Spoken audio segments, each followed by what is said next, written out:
Event 1. Rudius formally becomes Orsted's subordinate. Volume 16 begins after Rudius survives his battle with Orsted and chooses a new path. He is no longer casually following advice from the human god. He has officially decided to work under Orsted, because Orsted is the only person who may be able to protect his family from the human god's manipulation. The mood is very different from earlier volumes. Rudius is not joining Orsted because he admires him or completely trusts him. He is joining because the alternative is worse. The human god has threatened his wives, children, and future descendants. When Rudius returns to Orsted, he finds Zanoba has also encountered Orsted and was knocked unconscious because of Orsted's curse. This shows how dangerous Orsted's presence is even when he is not trying to hurt anyone. Rudius now has to accept that working with Orsted will not be simple. Friends may fear Orsted, allies may misunderstand him, and even explaining the truth could create new risks. This first event establishes the new power structure of the story. Rudius is still a husband, father, and magician, but now he is also Orsted's subordinate in a hidden war against the human god. Event 2.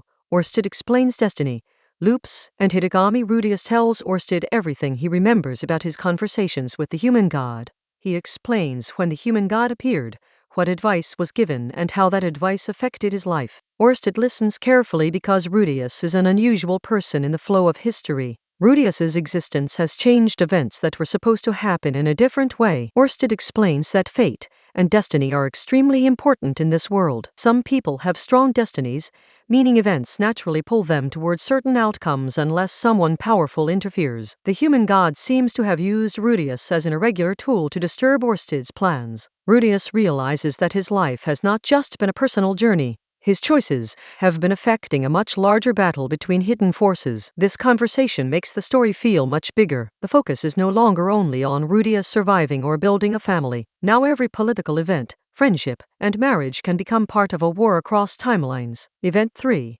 Aridel becomes the first mission. Orsted gives Rudius his first major mission. Help Princess Aridel become the ruler of the Asura kingdom. This may sound like a political mission, but for Orsted it is a strategic move against the human god. In Orsted's expected history, Aridel was supposed to become queen. Her rise was supported by key people who helped protect and guide her. One of those people was Derek Redbat, Ariel's original guardian magician. Derek was supposed to influence Ariel and help her gain Perugilus's support, but he died earlier in the current timeline. Orsted also explains the importance of Tristina Purplyhorse. In the original course of events, rescuing her exposed the corruption of Senior Minister Darius and weakened Aridel's political enemies. Rudius understands that helping Aridel is not just about loyalty to Sylphie's friend. It is about restoring a path that is unfavorable to the human god and strengthening Orsted's side of the conflict. Event 4. Orsted gives tools for survival before sending Rudius into political danger. Orsted gives him practical tools. One of the most important is a special ring that functions like a compass and allows Rudius to contact Orsted in an emergency. Orsted also promises Rudius a protective robe. This matters because Rudius cannot use battle aura like swordsmen can, so he needs magical equipment to survive sudden attacks. They discuss the broken magic armor from the Orsted battle. Rudius wants to improve it, but the full armor is too large and damaged. For now, they plan future upgrades rather than relying on it immediately. Orsted also gives Rudius a summoning circle that can call a guardian beast with a strong destiny.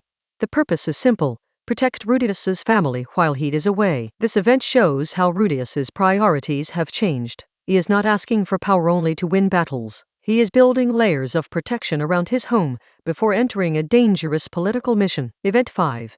The guardian beast summoning begins. Rudius gathers his family in the garden to use Orsted's summoning circle. Naturally, everyone is nervous because the circle came from Orsted, and most people still feel fear or distrust toward him. Rudius reassures them that he believes this step is necessary.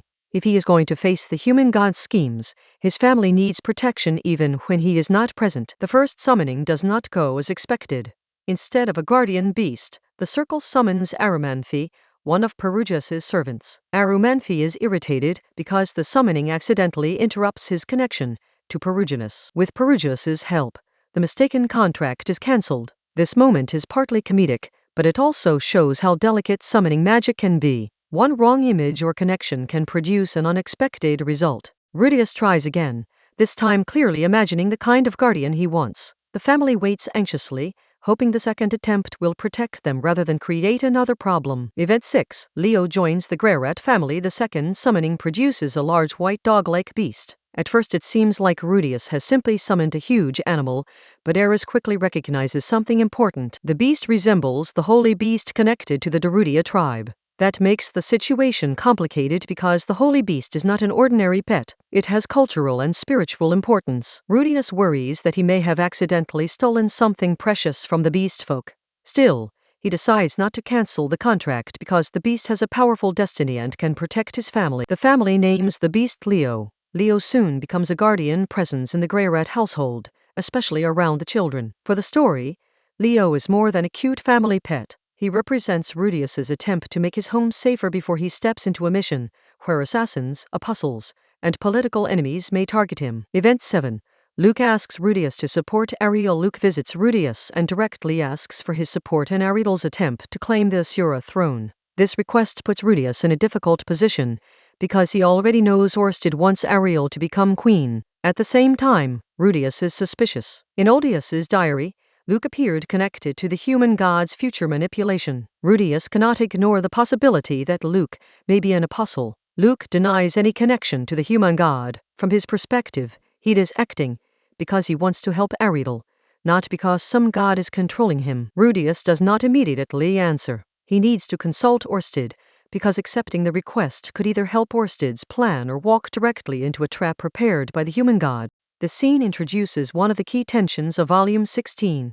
Rudius must work with people he knows and cares about while constantly wondering who may be unknowingly manipulated. Event 8. Sophie chooses to stand beside Ariel. Rudius discusses Luke's request with Orsted. Orsted strongly suspects Luke may be one of the human god's apostles, and even suggests killing him as a practical solution. Rudius is disturbed by this. Luke is not a stranger. He is Sylphie's friend and Ariel's trusted companion. Killing him without absolute proof could destroy Ariel emotionally and damage the very mission they are trying to support. Rudius argues that Luke may still be necessary for Ariel's success. If the human god expects Orsted to remove Luke, then killing him might actually help the enemy. Orsted accepts Rudius's reasoning and agrees to observe Luke for now. This is an important sign that Rudius is not merely following orders. He can challenge Orsted's ideas and influence the plan. When Rudius tells Sylphie about the mission, she decides she must go too. Ariel is her dear friend, and Sylphie is not willing to let Rudius and Orsted decide Ariel's future without her. Event 9.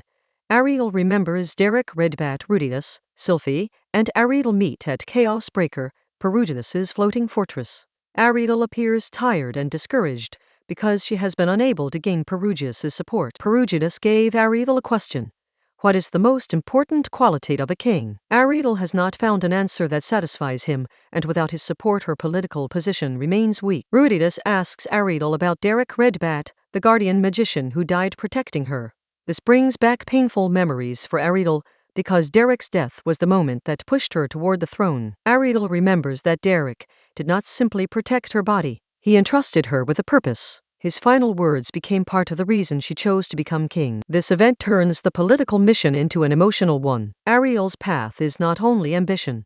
It is also about carrying the will of someone who died believing she could become more than a sheltered princess. Event 10.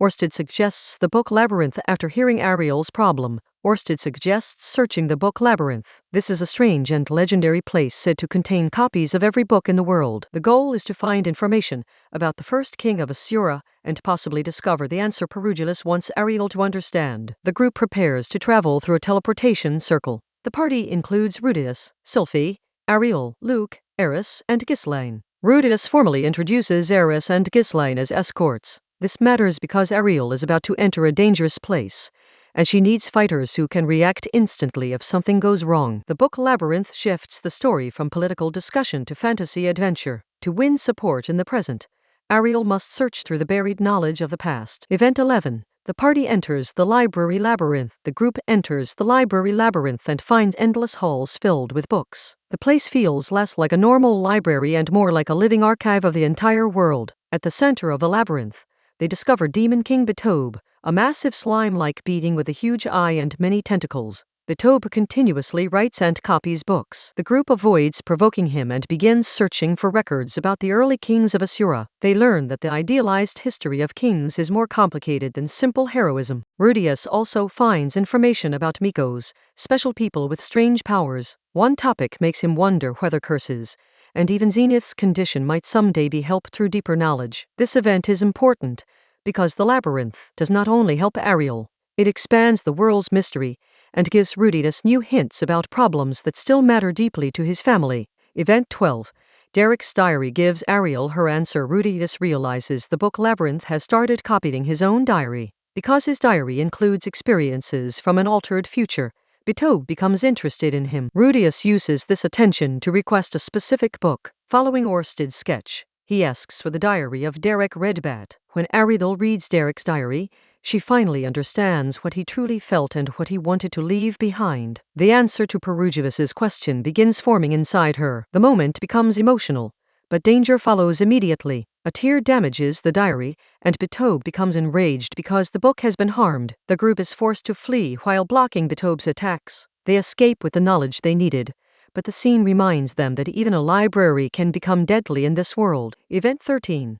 Ariel wins Perugivus's support. Ariel returns to Perugivus and answers his question. She says the most important quality of a king is the ability to inherit wills. A king is shaped by the people who entrust their hopes, sacrifices, and ideals to them. Perugivus laughs and says the answer is wrong. But Ariel does not collapse or beg. She stands firmly and admits her own truth. She says that if her ideals are incompatible with Perugivus, then even if she wants his support, they may not be able to work together. This honesty impresses him more than a perfect answer would have. Perugivus agrees to support Ariel. Rudius later learns that her answer was technically not the answer Perugivus expected, but her conviction reminded him of an old friend from Asura's history. This is one of Ariel's biggest victories. She gains the support of a legendary figure not through manipulation, but by showing the kind of leader she intends to become. Event 14. The road to Asura becomes dangerous after Ariel gains Perugivus's support. News arrives that the Asura king has fallen ill. This means the race for the throne is about to become urgent. The group debates how to travel to Asura. Rudius wants to use a route that allows him to investigate Tristina and prepare against Darius, but others prefer the safest and fastest teleportation route. Then they discover that the teleportation circles inside Asura Kingdom have been destroyed. This is a serious problem, because those circles should have been protected by people with political influence. Orsted concludes that the human god's side may be interfering directly. Possible apostles or enemies include Senior Minister Darius, First Prince Grable, and powerful fighters such as North Emperor Auber or Water God Riida. The mission now becomes far more dangerous. Ariel is not simply returning home for politics. She is walking into a battlefield where assassins, corrupted nobles, and the human god's apostles may already be waiting. Event 15.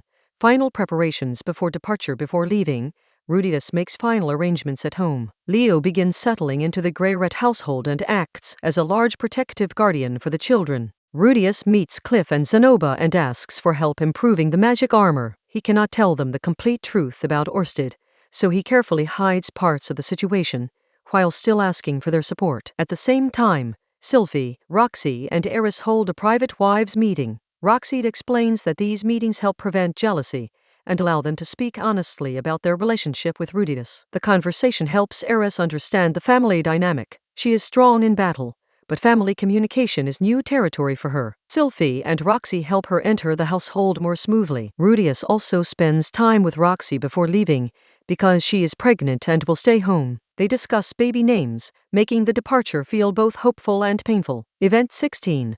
Eris and Ghislaine prepare for Asura. The extra chapter focuses on Eris and Ghislaine as they prepare to accompany Ariel to Asura. Both are powerful warriors, but they are not comfortable with noble etiquette. Eris worries that her manners may embarrass Rudius or harm Sylphie's reputation. This shows how much she has matured. She still has a fierce personality, but she now thinks about how her actions affect others. Sylphie agrees to teach Eris and Ghislaine proper behavior before they arrive in Asura. The group is slowly becoming a real team rather than separate people connected only through Rudius. Ghislaine also carries a personal motive. She wants revenge for Soros's execution, and Ariel promises to help her find the people responsible. Volume 16 ends with the party looking toward Asura Kingdom. Ariel has gained Perugivus's support. Rudius has new allies and protections, but the next battlefield will be political, personal, and extremely dangerous.